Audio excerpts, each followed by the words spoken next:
হাঁটতে হাঁটতে চলে এলাম বাজারে সানভিকে নিয়ে, আর এসেই শাকের দোকানে ঢুকেছি। আর তোমাদের জন্য একটা ভিডিও করব না সেটা তো হয় না। আর এদিকে চাল কুমড়ো শাক পেয়েছি, আমার খুব ফেভারিট। আর এই জন্য চাল কুমড়ো শাক 2 বান্ডিল নিয়েছি, আর সস্তায় পেয়েছি, 2 বান্ডিল 20 টাকা। যাই হোক, আমি এদিকে কেটে কুটে বেছে নিয়েছি, তাতে বেগুন একটুখানি দিয়েছি, আলু দিয়েছি, দিয়ে আর আমি ওটাকে ভালো করে ধুয়ে নিচ্ছি। দেখতেই পাচ্ছ সুন্দর করে, শাক তো বর্ষাকালে একটু ভালো করে ধুতে। আর এদিকে কড়াই বসিয়ে দিয়েছি গ্যাসে পরে। আর ঘরে ছিল চিংড়ি মাছ। চিংড়ি মাছ যখন আছে শাকে দেবো না সেটা তো হতে পারে না, চিংড়ি মাছটা আমি ভেজে নেব। আর চাল কুমড়ো শাকের গুণাগুণ তোমাদেরকে বলবো, কী গুণাগুণ আছে ওর মধ্যে। আর যাই হোক, চিংড়ি মাছে হলুদ দিয়ে দিলাম, নুন দিয়ে দিলাম, ভালো করে ভেজে নেবো। এর ভাজাটা আমার হয়ে এসেছে, সাইডে সরিয়ে একটু তেল দিয়ে দিলাম।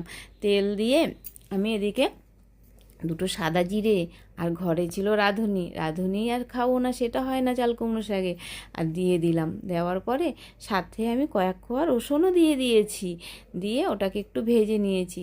আর যে শাকটা ধুয়ে রেখেছি সেই শাকটাতে ঢেলে দিলাম, দিয়ে নাড়িয়ে চাড়িয়ে নেব। আর এদিকে গুণাগুণটা বলবো বলেছি না তোমাদেরকে। আর আন্দাজ মতন দুটো লঙ্কাও দিয়ে দিয়েছি, যে যেমন ঝাল খায়। আর এবার শাকটা দিয়ে দিচ্ছি। আর গুণাগুণটা হলো, এ ফুসফুসকে ভালো রাখে, আলসার থেকে প্রতিক্রিয়া করে। আর এর অনেক ক্ষমতা, যে হজম শক্তির সাহায্য করতে পারে, বুঝেছেন। আর এদিকে আমি নুন দিয়ে দিলাম, একটু হলুদ দিয়ে দিলাম আন্দাজ মতন। আর এবার দেখো 2 চামচ চালের, এটা গোবিন্দভোগ চাল নিয়েছি, ভিজিয়ে রাখবো কিছুক্ষণের জন্য, ভিজিয়ে। আর এই যে নাড়িয়ে চাড়িয়ে একটু জল দিয়ে দিলাম, ওটা হতে থাকুক, আমি ঢাকা দিয়ে রাখবো। আর নাড়িয়ে চাড়িয়ে এটাকে আমি রেখে দিয়ে ঢাকা দেবো।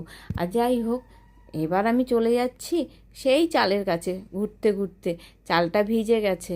আর চালটা আমি শিলে ফেলে ভালো করে বেটে নেবো, মিহি করে বেটে নেবো। এই যে দেখতেই পাচ্ছ কীভাবে। আর বেশি পরিমাণ নয়, অল্প পরিমাণ, 2 চামচ শাক অনুযায়ী। আর আমি এই যে বেটে নিয়ে এটাকে ভালো করে বেটে নিয়ে তুলে নেবো। আর এই দেখতেই পাচ্ছ ঘুরে এসেছি আবার সেই শাকের কাছে। এই যে বেটে নিয়েছি, এবার দিয়ে দিলাম পুরোটা, নাড়িয়ে চাড়িয়ে এবার নামিয়ে নেবো।